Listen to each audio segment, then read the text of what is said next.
तहरीक इंसाफ ने member election commissioner Nisar Durrani की तैनाती चैलेंज कर दी। इस्लामाबाद हाई कोर्ट में दरख्वास्त समाअत के लिए मुकर्रर। निसार दुरानी सिंध हुकूमत के मुलाजिम हैं, दरख्वास्त में मुवाक्किफ।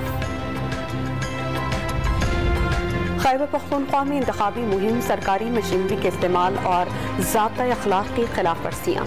इलेक्शन कमीशन का वज़ीर आला और काबीना को नोटिस जारी। चीफ सेक्रेटरी खैबर पख्तूनख्वा पीर को तलब। कराची में 90 के करीब खुर्शीद मेमोरियल हॉल की इमारत गैर कानूनी करार, खिलाफ कार्रवाई की तैयारियां शुरू कर दी गई। एडिशनल डेप्यूटी कमिश्नर वस्ती के मुताबिक ज़मीन मेडिकल सेंटर के लिए मुख्तस की गई थी।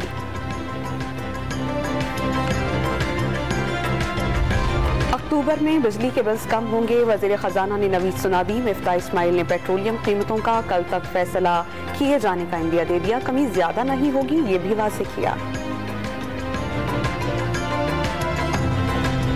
सिंध में तबाह स्कूलों का डेटा जारी। सैलाब से 6,849 दरसगाहें तबाह, 13,937 जुज़वी मुतासिर।